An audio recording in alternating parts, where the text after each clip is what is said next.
Now we are going to jump into descriptions. We have your title, we have your photos. Let's do the description. Don't be overwhelmed by this. The first part of your description is just going to be simply the most important thing that customers need to know. For example, this is a digital download, not a physical product. The first part of your description is going to be key to help you rank in Etsy search as well as the offsite search engines like Google, Yahoo, and Bing. So do not just copy and paste your title. Don't just copy and paste your keywords and tags. It needs to be sentences, but it needs to be concise. So no fat, no flowery language. This is not the place. The start of your description is not the place to have your personality come through. This is facts in the very beginning. The reason for this is because most customers do not scroll below that see more button or read more button where you have to click it in order to read the full description. Most customers only look at the part above the line. It's kind of like, when you're reading a newspaper, everything above the line is more valuable real estate. It's what people really look at more. Just think of it like a newspaper. You have to have the essentials above the line. Consider the first paragraph your one shot to set expectations. This is all about avoiding those post-purchase customer issues when there's mismatched expectations. No flowery, fluffy language, just more facts and details. Bullets are great at the top of your description if that's applicable, or short paragraphs for easy readability. You do not want this to look like a super dense, unreadable, terms and conditions. We need it to be readable and easily understood. Other things to consider having in your description are information, sizing, color options, material, and variations. Explain the variations that you offer. If you don't explain them, they will not know what they mean. So if an item is customizable, I really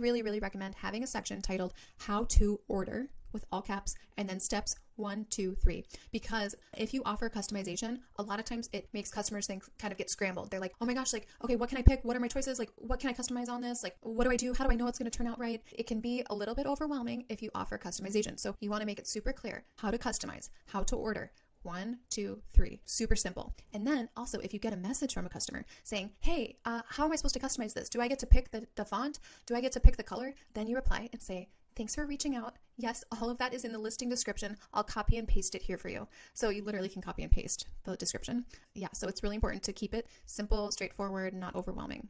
In your description, you should also link to other products that are complementary or other sections of your shop that they might be interested in. Anything that customer might purchase at the same time.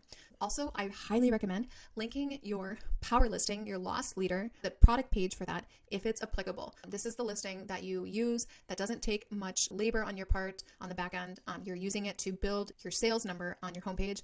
It's high quality listing, low margin, low price point, but it's inflating your sales and you get positive reviews because its expectations and reality are in alignment and it's good quality. If you have a power listing or a loss leader, link it on every product page. You can also link directly to add-on listings like the rush order fees, the paint add-ons, priority shipping fees, or photo-proof packages. Link all of this within the description. And you guys, you might think, oh my gosh, this feels like so much work. I'm so overwhelmed. This is going to take me forever. It will not, because you're going to be reusing your descriptions and just changing the top part. You're going to put in the work up front to making it look like a nice layout, to making sure that you have all your links. But once you put in the work up front, you reuse that description and you only change out the top part. It's work up front, but it's so worth it to get it right, because if you reuse this description over 200 listings or something in a few months, that's a lot of work. It has a lot of impact when you put in the work up front on this one. Also within the description, I recommend having a section titled shipping or production. State your production timeline here and the default shipping method so they know if they need to upgrade. Link to your social media accounts at the bottom of the description. So Instagram, any Facebook, TikTok, even your own website, if you have one. Encourage them to follow you on social media for a sneak peek behind the scenes and new product launches and coupon codes. You're telling them what value they're going to get by following you. You're not just begging for pity follows,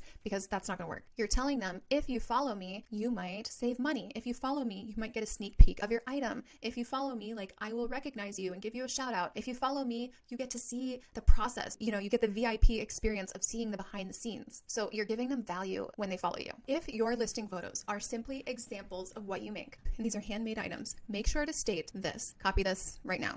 If requesting an item to look like the listing, please note, due to the handmade nature of this item, it may not look identical to the photo. We will use exact colors and materials when possible to recreate a specific look. This is going to cover you against any customer service issues where they say, mine does not look like the photo. It's a little bit to the left in this photo and mine's a little bit to the right. This sentence is going to cover you. Remember, your description, it is a contract. It is a binding contract. So what you communicate in the description, the customer is by purchasing, by completing the transaction, they are agreeing to the description. So right now we are going to look at some good descriptions. So this is a good description because at the top, they are explaining exactly what you're getting. I wish this was a full sentence, but that's okay. They said this listing is for a pack of 4 panels. Okay, so learn more about this item. Most people will not click below this. So it's good that they put this part above the line. This is nicely broken up into paragraphs, very easy to read.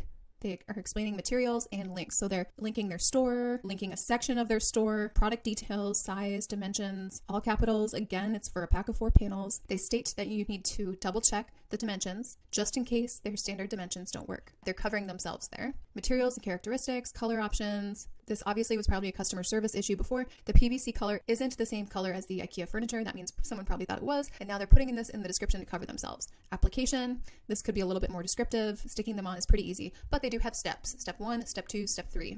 Customize. They have this at the bottom because the listing itself is not a customized piece, but they are offering customization. That's great that they're including that. They talk about production and delivery, adding additional notes. These are notes they've probably added because they had customer service issues relating to these. When people purchase internationally on Etsy, they are agreeing in that transaction to pay customs. Etsy holds them accountable for that. You don't need to have this in here, but it can be just a helpful reminder. So this is a great description. Here is an example of a not good description, okay? First of all, terrible title. They have way more characters they could have used. Description. Hello and welcome to Creative Color. What does that mean about what they're purchasing? That means nothing to the customer. This is flowery, an easy and affordable way to get hand-selected designer curated color. Too flowery. This means nothing about, this is not describing anything. I'm not trying to be too critical, but I do want to just make sure that we don't make the same mistakes. So here she's doing an introduction, nothing about what she's selling. Finally, third paragraph. This listing includes a digital download of this exact palette. So I would delete everything above this, start with this. This is the description here. This is where the description should start. PDF download, yes. Everything should be moved up.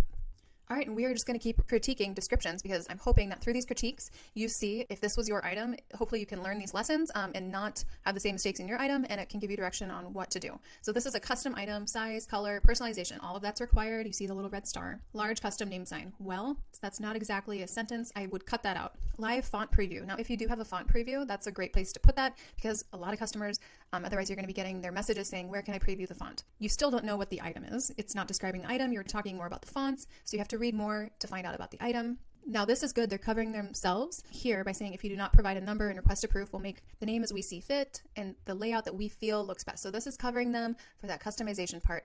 If you do customization, you want to explain that as the artist, you're making the decisions that you feel look best. So features. Now this should be at the top. This needs to be way, way above. I think this is a little bit too broad to just have features because now they're talking about dimensions. They are talking about the paint, hardware. We could definitely divide this up into more defined sections. It's kind of a big blob with a lot of mixed topics in here. Processing time. That's good that they had that. Returns. It's good that they have that. Social media. Perfect. Check out our other products. Perfect. Now they're including a bunch of keywords at the bottom. This is interesting because there's a lot of short tail keywords here, which is not a very efficient way to do that. They're also having their copyright, which is good. They probably had a lot of issues with that before. There's some good components to this description. All right, now let's take a look at this description. Font preview. This is really nice. They use these emojis. Their name is 2 avocado signs. So they're using these emojis to be a little bit branded. Great layout here. What I want to point out is they're using emojis perfectly. It's going to be really, really helpful, especially on a phone. It's better than using just dashes or plus signs for bullets. They're using capitals to their advantage. They're also keeping the spacing nice with paragraphs. Size, that they start off right away with size. That's perfect. Details, mock-ups, hanging. This is a really, really good description. Now let's check out this description. They're basically using their same title and copying and pasting their title as the top of the description. So personally, that's not a great use of this real estate. This could be much more valuable to the customer. Finally, we have a measurement. That's like the first valuable thing we see. Learn more. Okay, now we're seeing the important things. There's different shades of glass, iridescent textured. This is a little bit too flowery. It's a lot of opinions. I think that could be completely cut out. The way that they're wording this is an example that they made. So she's saying, the honeycomb pictured is one that I recently sold. I would be a little bit more professional and say that this is an example and we will use this as inspiration for yours.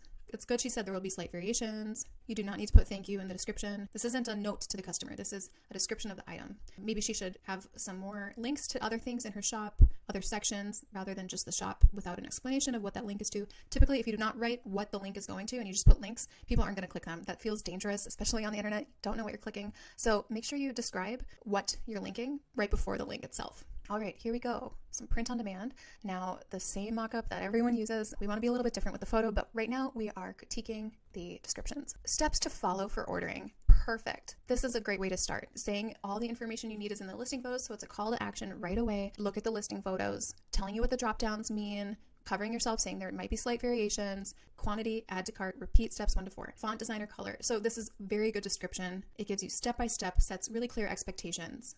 So they're trying to answer all the questions for how to order at the very top of the description. And now they're talking about the fabric information, brand information, care information. This is all good. Extra links. There's shipping, rush order fee. We are not responsible for lost or delayed packages. This is probably a policy. All right, we just have 2 more to analyze. So they copied and pasted the title here. Not recommended. They have fire emoji. I think they are going after the wrong customer here. We would like to offer you discount codes, which applies to the 10 fastest customers, 60% off your total order, free shipping, 70% off your order of 4 items or more. Okay, this is training customers to never buy anything from them full price. You do not want price to be your biggest draw for customers. They are leading with price, and that is not the business you want to be in if you want to do multi-6 figures on Etsy. Their items are $7.99, 50% off. Not the approach, not a long-term approach. They have 8,700 sales at this point. They should not be in this strategy of marking things off 50%. It really makes you question the quality of the full price, and definitely this is not a good way to lead. Finally, they get to about the product. There are many ways to express your personality. This is nothing meaningful and helpful to the customer here. Permanently absorbed. Okay, so now they're talking about the water-based dyeing process. This is not a good description. Finally, we have some care instructions, useful information. This is what they're using to cover themselves against any potential customer service issues. Customer service policy. Yeah, it seems like this shop might have some issues. And oftentimes, if you lead in price, if dirt cheap pricing is your strategy and what you are, leading with, you're going to have a lot of customer service issues. It comes with that territory. Order now or regret later. This just does not feel super professional and safe to shop from this description. And now we're going to end with this one. They have 268,000 sales. Everything is customized. So let's see how they lead in their description. Okay, it's a little bit flowery. It's a beautiful way to add a personalized detail. I want to know what this is. What am I buying? Custom is our love language. Way too flowery. What are we buying? What are the facts? What are the details? We make our signs from start to finish in our Dallas, Texas studio. We're always happy. No. How do I personalize? Start with that. Okay. You can add this stuff later. A customer, if you think they're only going to read what's above that see more line, that's not going to help them convert. I wonder how many customers actually click below the line, but I bet it's less than 50%. In my shop, I know more than half the people do not read below that see more button. So how do I personalize? Yeah, this isn't good information. Good information. They used bold lettering. That's great. They used a different font. If you're wondering, how do I change the font and the lettering? The best way to do that, honestly, is to copy and paste from another shop that has done it in your description when you're creating it. So that's what I do. Copy and paste just a word of this lettering in this font and then paste it into yours and change the actual letters. That's the way to get that font formatting that you want. So the rest of it's fine. A lot of good information here, but the way they are opening up their description is totally wasting that real estate.